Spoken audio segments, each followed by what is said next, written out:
Content de vous retrouver encore fidèle abonné de Tishik Massamba officiel. C'est bel et bien votre journaliste humble simple que vous aimez tant.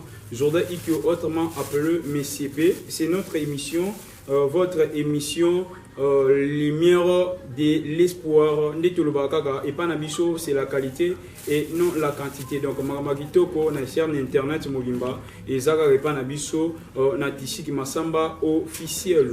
Et Panabiso, ce qui me s'est pas terminé à tel Magapambate, je sais que Panabiso va se poser la question est belée, MCP, le numéro ni Nasika, Oyenango. Avant de commencer, je ne peux pas commencer comme ça. Je dis un grand merci à mon président, à mon boss, à mon patron que j'aime beaucoup, Tishik Massamba, privilège, papa na Prividi et Adassa Massamba.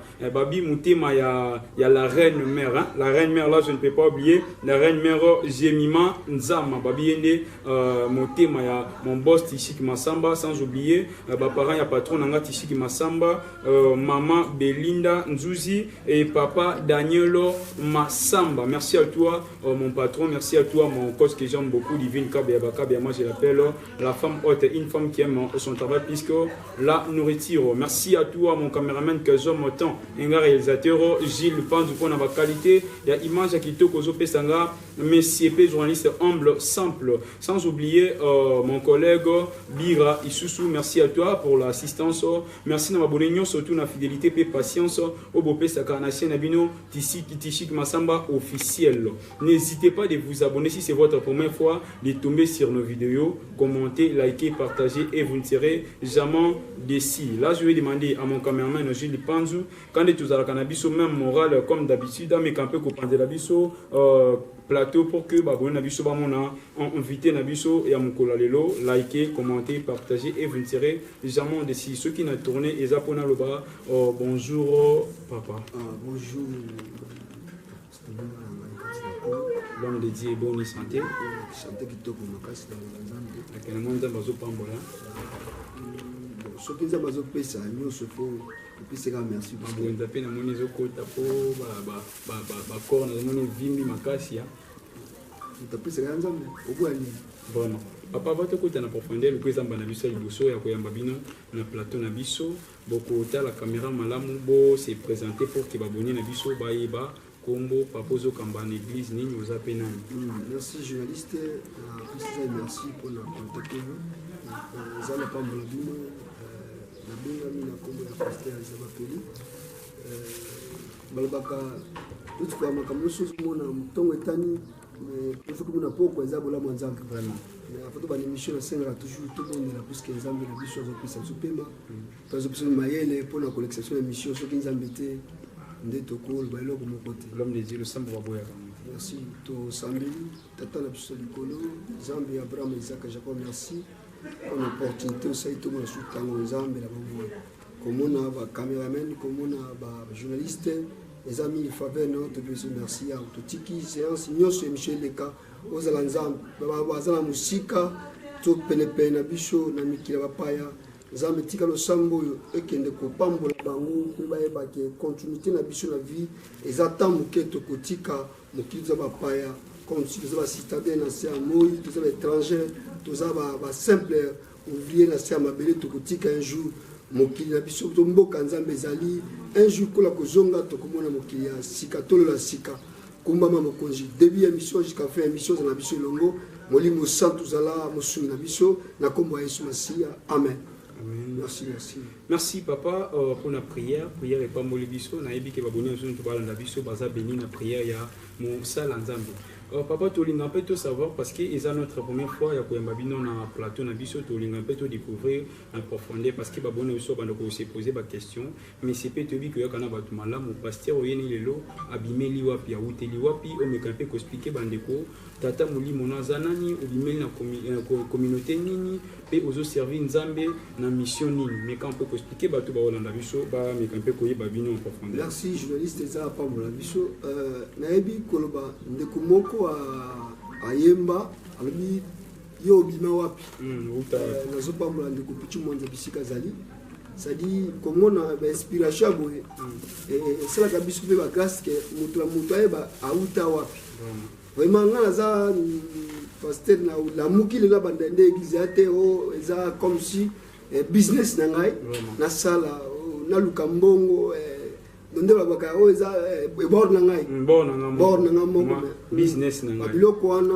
donc ils ont bien évangile ngana uti na nzambe malamu na zamono na kolia nzambe malamu na evira nzambe malamu ti kobanda musala nga boye source na nzambe malamu donc muto abimisi nga atenga lo banzambe eza le revera dina bala nzambe apambola papa na biso revera dina bala sika molimo na eza ko pemepe manzambe azela jour ya ko enlever ko sala papa na biso avant na bisika oyo musala sali munene na RDCP na monde c'est-à-dire comme on a ministère assemblée Bethesda na uti penda na kati ya ndako ya Aidi na ba c'est-à-dire comment on a que musée Aziza c'est nzambe malamu papa na molimo wana mutaboko na molimo célébrer ndonga to bambala bisika zali nzambe apambola. OK, je pense. Merci l'homme de Dieu.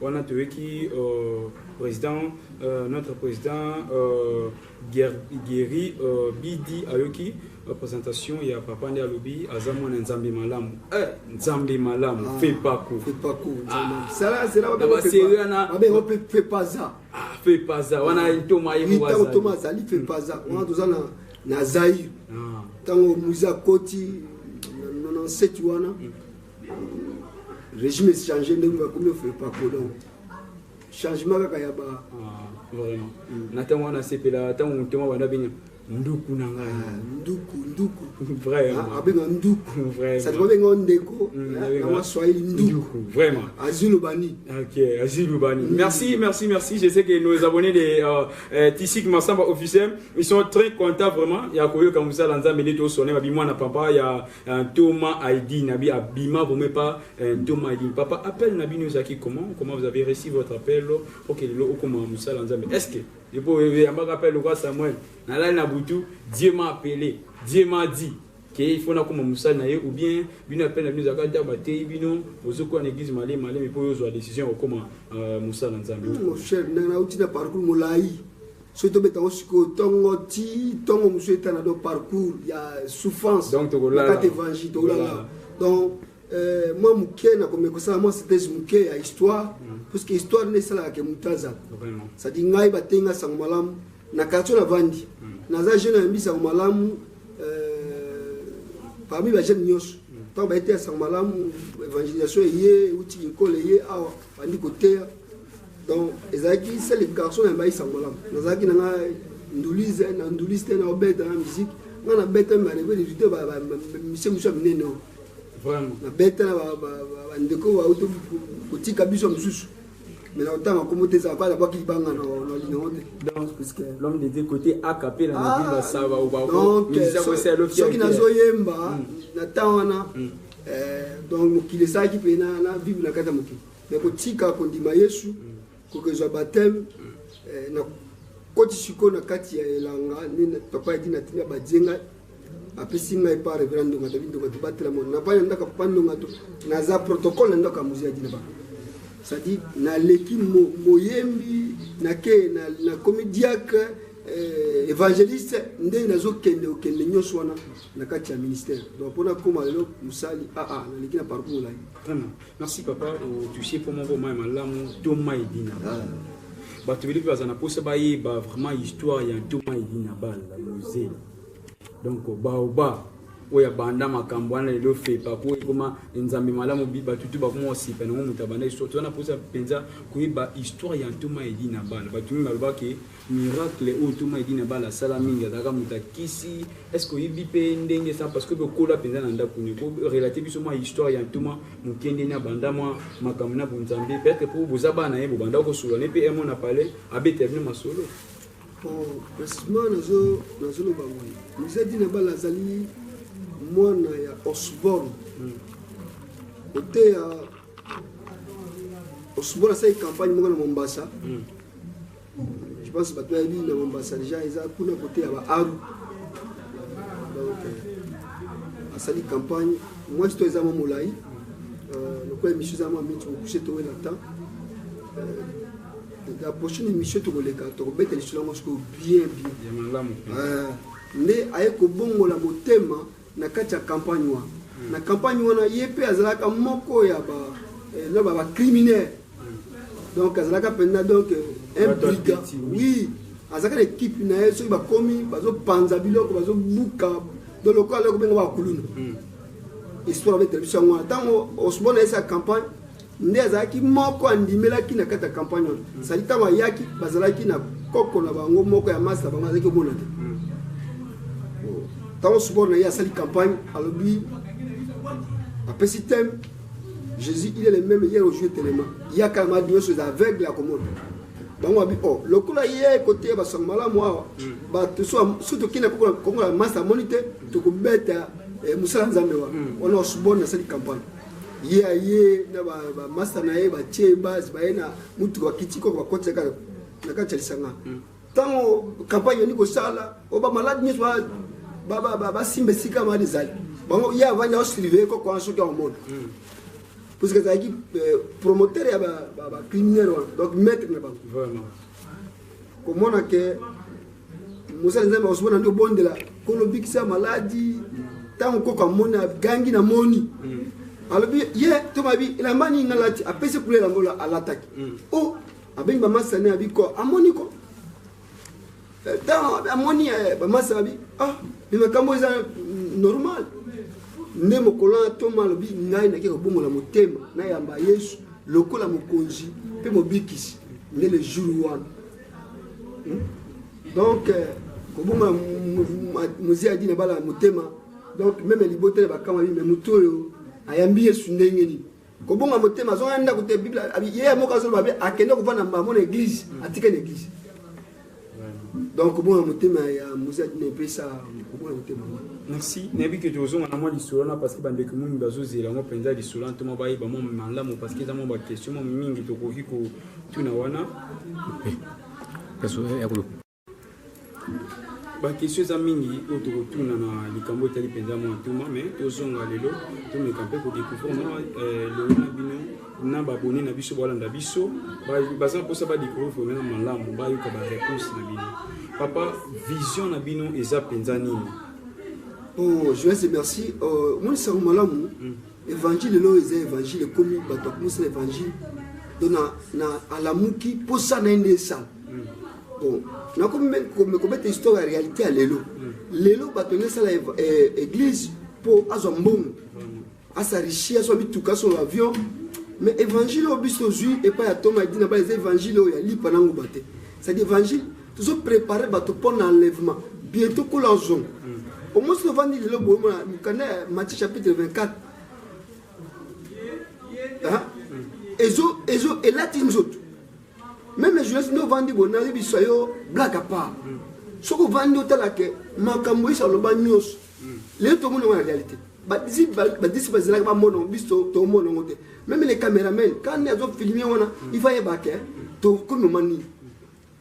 Et ça, c'est le babi, sur le mani.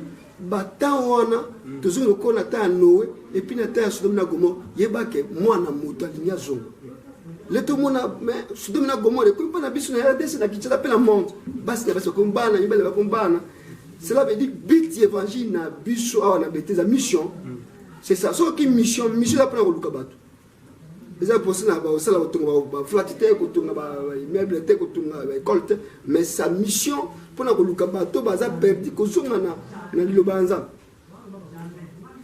donc but il y a ensemble que tu bêtises la mission de yango zumono donc tout ça na berger tout ça na évangéliste tout ça but na biso que il faut bato bongo la mitema ba yamba Yesu lokwa mo kozo bikisi pour pas préparer lobby na bango tout ça que na so te ba campagne nga so sala ka repentance les gens ont peur de donc je reste en ma et bébé de ma kamanzambe il faut na yekufa na yango ndenge to makufaka na ilo banzambe.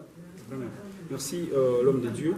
Tu vois quand on a posé le qui est le photo découvrir bino parce que ça on a vu sur le bosso to yamba bino na ancien biso na nina tuna mutuna poto yeba depuis au banda makambo nzambe depuis comment mo santu chrétien au fongo déjà be assemblée combien église yo fongoli au que banda penza na kiti moko deuxième kiti troisième kiti po et comme église amene bien o ezaka église à liboso o bino bo fongoli banda o bandi mission na bino.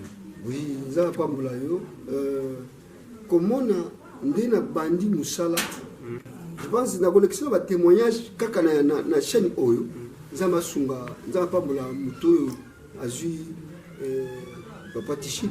Post-tichik masamba, ça m'a pas moulayi.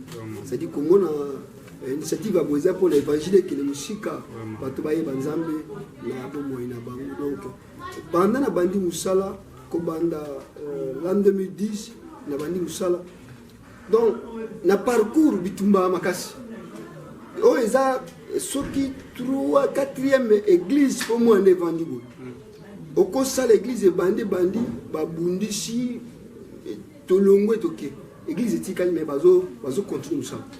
C'est-à-dire, manque de place de l'église, nous avons créé un problème. C'est-à-dire, si vous avez loué, vous avez loué, donc, mais pour la bota c'est-à-dire, nous avons des serviteurs, donc, pendant l'année midi, comment nous avons des serviteurs, parce que nous avons 8 pasteurs, oui, ils sont bien formés, bien encadrés, mais très indépendants, nous avons des salles, parce que allez partout le monde entier, la bonne nouvelle, oui. Ok, merci l'homme de Dieu.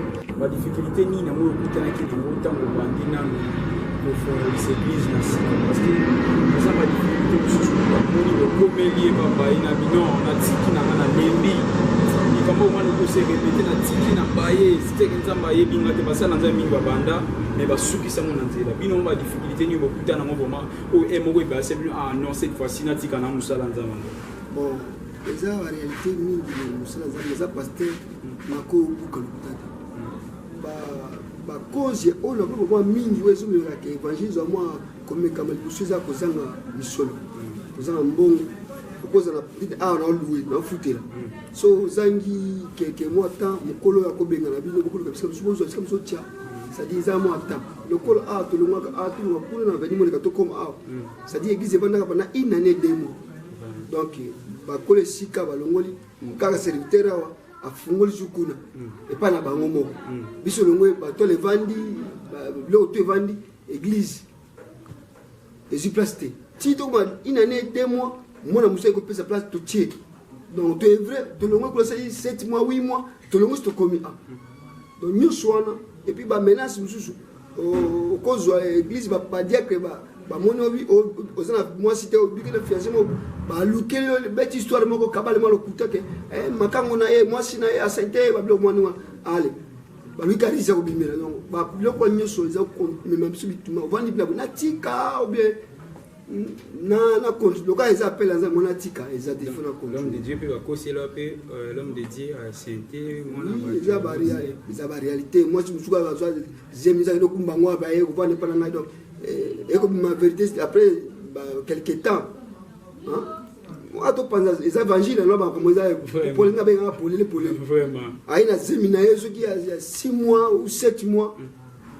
ba nous sommes en réalité on ose mutazu ko après 2 mois 3 mois saboti ba que t'es le mutu susu l'homme dit moi il peut ngana pas maté mais on ngana pas mais libanga pese ko ba libanga mutu. Vraiment, merci. On n'est pas là. Et ça, juste, hein? Il faut de côté en profondeur parce que c'est pétant, il faut m'en bien. Et bon, l'homme de Dieu, mais quand il peut fortifier, ça, l'homme sous jeune pasteur, jeune serviteur. Oyo bazo lukaba banda musala ngo pesika babanda ngo sika mais quand peut motiver bango ko tombola bango esprit pour qu'il va continuer à persévérer oyo bisa bango za na ngo ka bomo vraiment nazo mekapope sa conseil pas bandeko même papa na biso o ba bili biso na biso génération na biso na sima musala nzambe eza pasi na parcours ko yakate ko bandi musala kele na koma na le kola vesoni na koma ko avec mukuna na koma ko vasilom so ye bongo o ye lukambongo te nzamba za temps ko sala malam ça dit le conseil la nzambe na sainteté nyoso et puis la fidélité nyoso pour mon abolam parce que il a quand nzambe ko profiter que église va teka mabonzo non mabonzo zo mona mabonzo batumi basila biso biso conseil ba batumi nabi basi ko kibi mabonza te mbongo mabonza komisa mutu mobola so oyeka bulu ko mabonza l'évangile ma pantalon ne ba ka bord na ngai bord na église à bord à mutute ezanda kwanzambe ok, merci l'homme de Dieu. Je sais que toujours continuer toujours au côté un peu en profondeur pour que baboni na biso ba sepela makasi nina tuna mutuna pona yeba tinde bokinda ko évangéliser bato ebele baya na église soki bato batondi l'église na bino 1000 membres souci na bino ya liboso ezali bon soki nzamba sali grandeur wana eloko na elobaki na biso nzambe apesanga vision ya kokadre ba jeune serviteur mingi mpona komema sango malamu ekende musika c'est-à-dire il faut na sala école moko ya ministère et puis na révélation bapesanga il faut na former ba jeune serviteur ya bayembi na sali sale moko ya munene instrument bazo répéter wana nazwi bango en charge puisque na nzela ya bayembi bazoteya mpe eza moko évangile me bato wana vision nzambe apesanga c'était na osala ya mibale kosoutenir baveuve il faut nazwa mbongo na ngai natia baveuve babika puisque eloko nzambe alakisanga presque yango wana nakosala eloko moko te na sentiment lamuki nasala te na osala oyo nzambe azoloba nango soki nasala mosusu baécole ke mamosusu école de ministère eza oyo nzambe apesanga naoli biso journaliste ekende omona ngai na oréalise soki azwi mbongo na nzambe apambolenga na mbongo baveuve il faut soutenir bango au premier au 30 nalobi te baorphelin te baveuve basi kofini bali il faut soutenir bango et puis bachante bayembi il faut épauler bango puisque bayembi so bazoyemba bakitisa gloire moko ya nzambe kati na esika basali ya nzambe bazali soki oza na moyembi eloko oza na pungu moko ozoningisa puisque omoni ta meme bandeko babetaka babenga wana bakatiere ntango babeta fapare wana katiere amataka nouveau ya inspiration ya nguya ya molimo na ye mabe ya wana biloko yaka bayembi mpe na kati église baninga so bayembi bazoyemba kitoko bakitisa ngwende ya nzambe. Donc, moi, l'église pèse dans la chaleur. Vraiment, là, vous avez raison, l'homme de Dieu. Vous en avez raison à 1000% et à 100%. Mais on a la quantité qui, où ils ont le souci primordial, donc à Liboso. Tu vas côté dans Bangolo, la tana minute, tu vas pauvre église, où vous en avez 1000 personnes, bah pauvre. Mais pour ça, dans Liboso, vous en avez côté à l'eau. Bon, comment on a que l'eau là, bah côté à l'eau là, na boite ke basa. Eza souci ya ngai moko pasteur na koza na osa na okanga bo tu fais travail na travail na kati ya evre ya nzambe butina mo na oluka nzambe opesa mbongo ndengu papa na zebi sonza beso apesa mbongo par exemple na bisika musu na bongisa so na penga mbongo il faut tonga bandako penda bo bandako na tie ba veuve wana même 20 maisons 30 maisons na pesa ba veuve ofele eza ba plonga na zala ngona na ministère nanga ça dit na zala besoin ouais le cause ba texte nga bia pasteur ça tala il faut ça musée il faut ça la bon parce qu'il faut na ça la bon parce que ça conviction ou ta moté na nganza mdayi sanga inspiration vraiment so na zimbongo le tano na zimbongo lelo il faut soutenir avec 100%. Ba yembi pembe na ngai ba lia ba zala bien il faut travailler. OK, merci l'homme de Dieu. Dans la caméra malamu penza nalingo répondre biso na question l'homme de Dieu est-ce que lola existaka pe lifelo existaka dans la caméra parce que yana batumi balwaka lola eza na se awa lifelo peza na se lola eza batu bana mbongo bazana mituka bangwandi bana lola lifelo eza batu bazolia malamu te bazolata malamu te bana banda kwa bien te bango bazana lifelo nalingo répondre na question na ota la caméra vraiment za pas le journaliste ba bana na biso na musika na mboka bapaya na moyen ya média oyo vraiment nazebisa bino lifelo ezali lo ezali kosala vantité olobake soko osufri awa lifelo ka yango wana soko ozwi malamu ole awa non lifelo ezali lolo ezali même okomi na mbongo ya ndenge nzambe apamboli okomi na mbongo obe ozwi mbongo na ndenge ya magie sala erreur te lifelo ezali kozika moto ozika moto na libela eza na temps kotia yango limite te c'est-à-dire monaki ba image ba pe achata comme chaque abednego ba zikaki moto na ezaki ba ta bongisaki mais o moto ali fereza o nzambe asala ye moko lo la pesa li bandeko na ngai eza na ba misto pesa to la sabino ke li felo yango lo la yango bibliquement ko ba ke yango. Merci.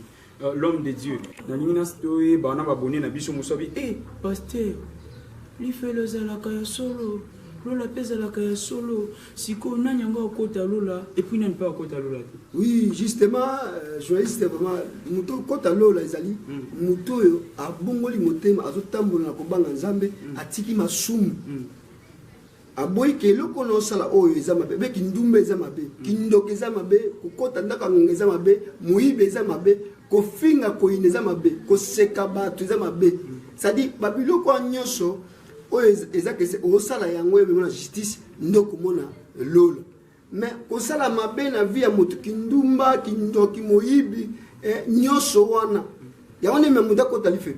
Bon, l'homme de neti mutumo boye abotama na ebongo azokola afinga ne bateza ni na rankinité azala ne kimia na batu na quartier afinga bata kabila ka orphelin sunga ka bave mutana ba kota lola. Bon akota lola te parce que bon moyena na yambi suka ko no bikisite vraiment yango nde côté likambo ezalaki so motifo yamba Yesu lokola mokonzi obikisi wana nde yoko ka nzela pesa yo donc doit tirer au mona lola yango ça dit ce que le bike nazoyiba na yibite na sala justice na ngai sako yamba Yesu omona lola te. Merci l'homme de Dieu pour l'éclaircissement na biki bande ko bala na biso ba comprendre na question na penza malamu makasi. L'homme de Dieu na lingina mais quand peut savoir les loto mona l'église est commis vraiment tellement ébélé ba ça nzambe a commis ébélé. Est-ce que ezalinde Yesu masia lobaki aller partout le monde prêcher la bonne nouvelle ou bien lobaki na tango suka je répandrai mon esprit sur toute chair ou bien ezaka bilembo ya suka penza de osala bongo parce que l'église est commis ébélé ba ça nzambe sona lukuta ba comme belé cela est dit à quoi vraiment. Bon nzamba pa mbolo journaliste moni non c'est pas une émission makasi puisque ozo me manga na dimension moko ke ba désir ya mutema na ngai la loba vraiment omoni promesse sans réalisation eza promesse te to vandi tiko na kati ba promesse yeso lobaki tanga suka bokomona ba prophète ebele bakobima ba musula bakutu ngai ne Yesu lelo ba prophète ba so tali bien na RDC faut benga mutu pasteur ndiko ba jeune serviteur ko biso faut benga mutu serviteur za parce que prophète l'homme de Dieu ba pesi ba titre ebele exact à fin so moni biloko bunga anza merci parce que nazo pesa yo promesse moko omoni moko la biso Congo nazo ba boy RDC. C'est mon pays, mais RDC tovanda bo jour J au komona président moko na habité na lobi polémique te soko moni président moko na taezoya président moko mungala a koti mboko ko changer ba église ñu se kangama misele ko bongo na Congo na bango lelo batozana na mboka pa yoza congolais yoka soko la ndinga bien na lobi yango eza eloko nzamba bisanga na ba mikoleza ko ya Congo ba kotunga mboko kitoko. Donc comment on a vie moko stable ba misala ba futa mo msumu ushie ma $2000 ba église ekanga. Donc l'homme de Dieu nous a prophétisé déjà. Oui, non, ça colle parce que les hommes commencent à bisa ngani na profiter na ibisa ba tous wala na média. Donc on dit que Congo etonga manango ebonga. Mais il faut que eza président mungala. Eza wa kota wana so président za matina mungala. Abozo za mungala. Na lobby soko mona ta fatia za boya koti aoleka. Musufa ko ya koleka mais so président moko mungala koti. Ba ibisa ke mungala. Ete pona mungala te, ete pona muluba te. Non, ça colle avec moi, ça va être que yango ko mona makambo ko sala. OK, président l'homme de Dieu tout bon il mange très bien hein. Oui, toi c'est là on a 2000 combien? Oui. Bon, na pesi d'identité. Précision exactement. Précision exacte parce que bilaka tout ça baka que na kena ozonga hein. Après ça date. Après ça. Jour après ça. Vraiment. Donc vous avez il a vraiment. Hein? Donc na makambo so to vivre l'homme papa se met du bango lobango ou so vivre l'homme. Et après profiter pratika dimba makufa makambo yake parfois ngapi ozate makambo ya commencer ba muzaki ne basakola pona mboka oyo leto mama makambo le kamboka ba suko atina ba zate papa kufa mais tout ma réalité en suko non l'homme de Dieu na c'est pas le mot kasi na bino parce que bo lo ba ma vérité na lingota la caméra malam on dit maka oui na question o l'homme de Dieu lo ba vérité. Non, on dit oui, papa. Te yon di maka oui na question na tu na tala caméra malamu bande ko tu ba tala biso ba landa biso ba yo ka question na ngezabu l'homme de Dieu les lots Congo et baby, baby si Congo à 85%, ils ont pasteur, oui ou non? Bon, question moi un peu ma cassière. Biso a pasteur, to baby si Congo pour nabisaka le kuta. C'est que ça oui. Nazoken. To baby si basakoli, baby si Congo dans le kuta. Et puis, les politiciens, ils ont dit que le Congo. Ils ont vu nos mots. Ils ont politiciens. Ils ont contribué à la Congo. Et puis, les politiciens, ils ont dit que le côté de la Congo. Donc, on va passer à 85. Où est-ce qu'il y a des politiciens? Passer à 65. Où est-ce qu'il y a des politiciens? Vraiment, vraiment, fidèle abonné de Tishik Massamba, comme on dit toujours. Hein? Ici, c'est la qualité et non la quantité. Merci l'homme de Dieu. La lingo pe sama conseil na basala nzambe nyon surtout au ba komisi musala nzambe lokola business au ba moni musala nzambe hein église comment borna yi. Ina pe ce conseil biso basala nzambe to kusamba. Na membi de critique te na ba réalité nzambe abisa biso ke biso to kusamba ko leka batu nyos. Poto memi croix ya Jésus to mi mangona douleur nyos. Mais to komisi yango business bilanga na biso na sali boye na wazela bana nzai baya na pesa bango ba professionnel kuta na pesa bango enveloppe par le kuta ba mema mbongo ponga na richina bana ngai mabota ba ke souffrir. Attention kola zoya auto zolo na yango to kobuka yo siko zola na ngai même au critiquer ngai na so vérité soko pongo li motema te li felezali to ko za juger un jour kolo masi azoya. Vraiment, ça va pas me la basalignoso, on va te azambe na solo, pe la vérité. Ola mazambe za na bino bisika bozali, zambe alola pas me la biso. Merci papa. Je sais que va bonne biso ah mais c'est peu fort tout le makamato me dit na balle. Nous courons derrière le temps. Le temps c'est l'argent. Merci l'homme de Dieu. Je crois que nous sommes bel et bien à la fin de notre émission. Ce que vous ça m'a dédicace na batumi ba letomisa tout na ba fidèle tout mais babo ça n'a fait que s'abonner na Tishik Massamba officiel et au sa numéro na yo na batuni tout bazana poser à prophétie na moi exhortation na ngam na bino to pe prière bande tout bala na biso na mikila poto partout. Vraiment la possibilité pas y aller pour la biso c'est Mélanie azana Canada bisika zali Mélanie Djebela sina pas malai et puis c'est la biso na deji zali l'Afrique du Sud nzamba mona la botagno so bazana na biso tika nzamba lola pa biso le pays la Tishik Massamba vraiment boss à moi na muke et si ko zali nzamba pambola yo vraiment numéro nanga na ko kenula ite nazo ça est là plus 243 83 07 15 601. Ceux qui ont besoin, il y a prière, mais au monde de la peau, il y a même maladie, aux hommes, il y a bicate, il y a hôpital Lembani, Zamba et Dinabala, Zanabomo, Bisiko Zali Benga, Tokosamba la peau, Zamba, Zamba, pas pénépen.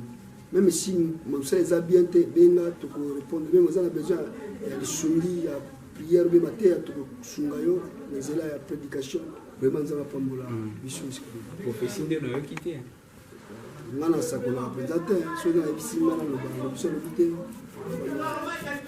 Ok, merci fidèles abonnés de Tishik Massamba. Nous sommes bel et bien à la fin vraiment de notre émission d'aujourd'hui. Là, je profite de dire un grand merci à mon patron que j'aime tant, Tishik Massamba. Hein? Tishik Massamba, le président fondateur de l'association des jeunes talents. Namukusi to Abrejakango AJT. Merci à toi mon boss Tishiko, papa na Brividi na Adassa Massamba. Merci Nabande Konyos tout basé la Gana MCP, sans oublier la reine mère, Moutema Yatishi Kimasamba. Là, je ne peux pas oublier la reine mère. Merci à vous, merci vraiment à vous. Merci Nabande Konyos, il y a association, il y a jeunes talentueux, MCP, Alelabino, il y a trop, sans oublier Mafia Assurance, ceux qui ont posé à Kosumba Mutuka Kitoko, il y a des leaks, il y a Kitoko, Penta, téléphone à bien, Bilamba bien, à beau contacter Mafia Assurance, eux baso collaborer dans mon cordon. Divine KBA, ceux qui ont posé à contenir à partir de Dubaï, ou contacter Mafia Assurance, en collaboration à Divine KBA. Merci à mon coach Divine KBA, merci à toi aussi, Gilles Pandou, cameraman Moko, extraordinaire, l'homme à la race des Israélites, Otali Mande, Fokumi Sinzambe, Pamboli Nzambe. Merci à toi, mon ami aussi, Bira Isusu pour l'assistance.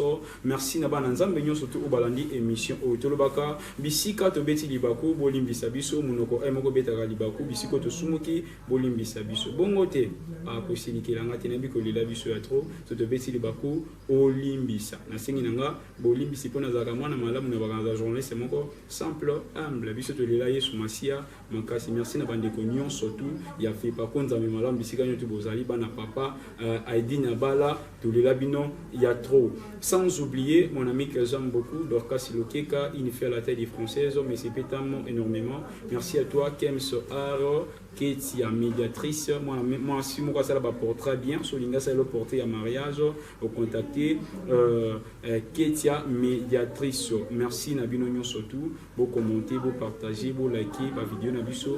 Beaucoup zala jamais de si c'est votre première fois de tomber sur nos vidéos. N'hésitez pas de vous abonner. Abonnez-vous massivement et vous ne tirez jamais d'ici. Quant à moi, votre journaliste simple, humble que vous aimez tant, que vous consommez tant, je vous dis bisous, au revoir, on se retrouve.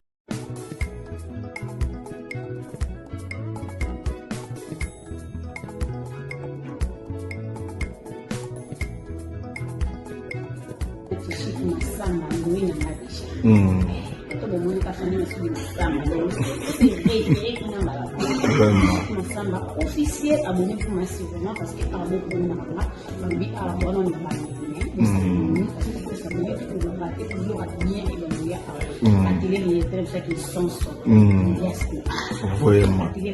l'émission est bien sans polémique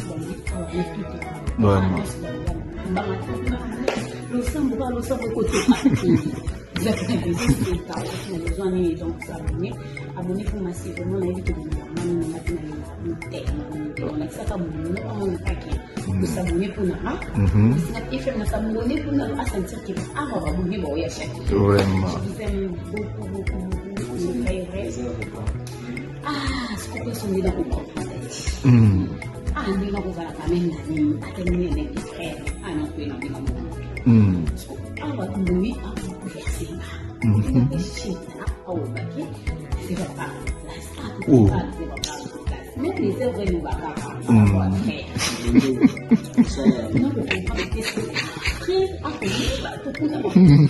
c'est des salons là